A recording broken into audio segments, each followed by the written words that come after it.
And sometimes you feel so surprised कि अगर आप रोड क्रॉस कर रहे हैं. So next is kissing in public. Guys, जितने मैंने आपके साथ जो शॉक डिस्कस करे हैं उसमें से जो सबसे ज्यादा मुझे हिट करा है. Hello everyone, welcome back to Neeta Sandhu vlog and I hope you all are doing good. Thank you for the love and support. And in today's vlog we will discuss about some cultural, lifestyle and emotional shocks which you will get when you will reach America.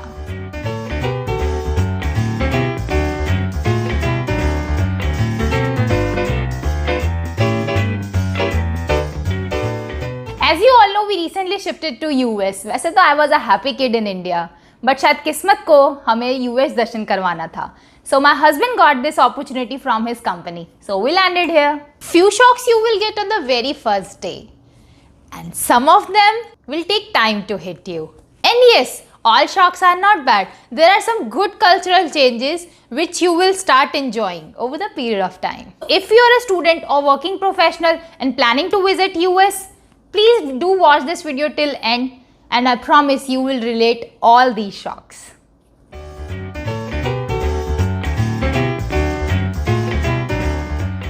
So the first is expenses, and especially when you're coming from a country where dollar value is so low and everything seems very expensive here. And moreover, we are Indians, so we start calculating everything with 75 rupees. So even buying small things become very difficult here. Like if you buy dhania from here, it will cost you around 150 rupees, whereas in India it will cost you only 5 rupees. Although you will get habitual by all these things, but starting में आपको problem होगा और difficult भी लगेगा, but धीरे धीरे time to time ये सब आपको आदत हो जाएगी. There are few things like clothes and electronic items which are more cheaper than India, but Indian grocery यहाँ पे बहुत expensive है. And guys, if you are interested in the grocery prices, please go and check out my video on grocery, Indian grocery in USA. And link यहीं कहीं आपकी screen पे show हो रहा होगा.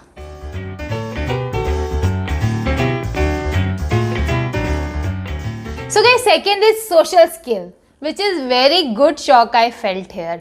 बिना बात पे लोग यहाँ पे आपको स्माइल देंगे.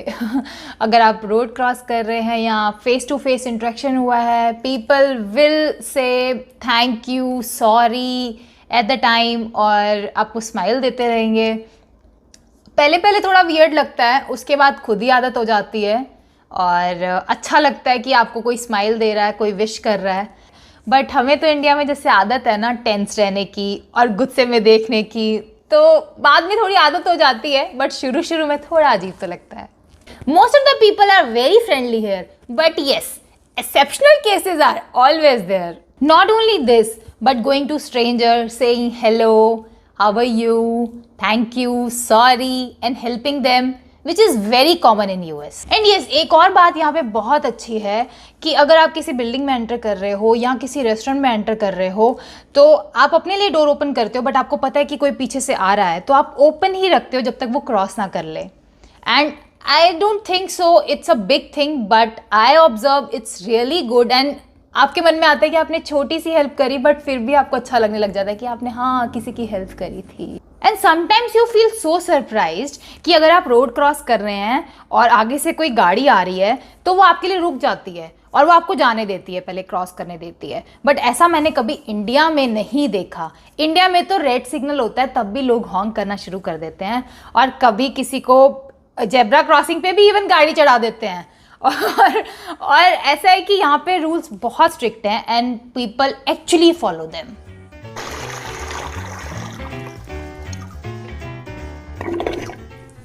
So guys, third is toilet paper. This is more of a lifestyle shock which you will face on a very first day of landing in USA. Actually, rather I would say you start facing it from the plane itself. And yes guys, यहाँ पे no jet, no water.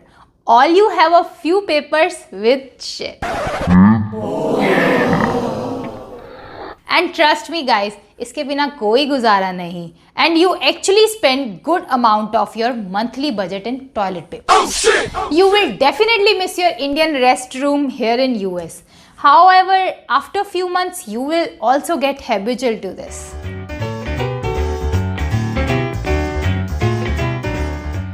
Yes guys, unlike in India where kissing in public is banned, but pee is allowed. However, here in US, it is other way around. वाह, ये तो rhyme ही बन गई. Holding hands, romantically talking, kissing each other in public places. It's very common here. And in trains, in restaurants, you easily see these things happening. But for us, it is very big shock because we never see such thing in our country. When I was back in India before coming to US, I used to think myself as quite open-minded person, but still when I saw someone kissing in train for the first time, I immediately told my husband, "Dekh what they are doing," and on which he made me realize that we are now in US, not in India.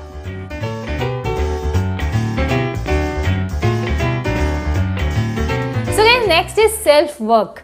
सारे काम यहाँ पे खुद करने पड़ते हैं, भले वो गाड़ी धोना हो, भले वो झाड़ू पोछा हो, भले वो गार्डनिंग हो, एनीथिंग A to Z तुम्हें खुद करना पड़ता है. वैसे तो ये वेस्टर्न कल्चर हर कंट्री का है, इंडिया को छोड़ के. इंडिया में तो मेड आ जाती थी, घर पे आराम से काम हो जाता था, झाड़ू पोछा और बर्तन वगैरह सब वो हैंडल कर लेती थी. बट यहाँ पे कुछ ऐसा नहीं होता.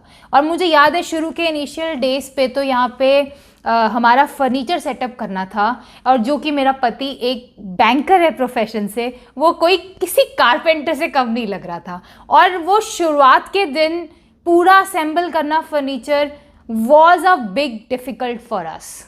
एंड गाइज, ये सबसे बड़ी डिफ़िकल्ट चीज़ है यहाँ पे आके कि सारा काम हमें खुद करना पड़ता है, क्योंकि हम उस चीज़ के हैबिचुअल नहीं होते.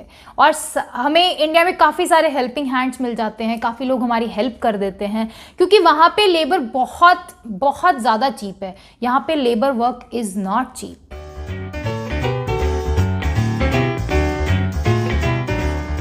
सो guys, next is emotional shock, जो कि बहुत ज़्यादा फील होता है क्योंकि आप यहाँ पे अकेले रहते हैं, सारे फैमिली मेम्बर आपके दूर रह रहे हैं इंडिया में, और आपको इतना लोनलीनेस फील होता है शुरू के डेज में. बट हाँ, थोड़ा टाइम डाल के ठीक हो जाता है. बट कहीं ना कहीं यू फील कि आप इतनी दूर हैं, 10,000 किलोमीटर इंडिया से दूर बैठे हुए हैं. सो अगर आप इंडिया जाने का सोचेंगे तो आपको पहले छुट्टी लेनी पड़ेगी, which is not easy here. और आपको 2 दिन कम से कम फ्लाइट में जाने के लिए लगेंगे, और 15 दिन की छुट्टी तो पता ही नहीं लगेगी कि आपको कैसे निकल गई है. एंड गाइस, स्टूडेंट के लिए तो बहुत डिफिकल्ट रहता है स्टार्टिंग में, बिकॉज वो अकेले होते हैं. फैमिली के लिए तो फिर भी ठीक है, क्योंकि हस्बैंड वाइफ आ रहे हैं या मम्मी पापा के साथ कोई मूव हो रहा है, तो it is easy for them. But student life is difficult here. So guys, यहाँ पे फ्रेंड्स ही फैमिली है, आप उन पे ही राय कर सकते हो, आप उन पे ही डिपेंड हो सकते हो. और आई होप अगर आप कभी यूएस आओ तो आपको अच्छे फ्रेंड्स मिलें. जितने भी मैंने आपके साथ शॉक डिस्कस करे हैं, उसमें से जो सबसे ज्यादा मुझे हिट करा है वो है इमोशनल शॉक, जो कि मुझे अभी तक कर रहा है. Guys, these are few shocks which you will feel when you come to America, and I hope this video will helpful for you. Thank you for watching this video till end, and if you like my video, please share with your family and friends, and do subscribe my channel.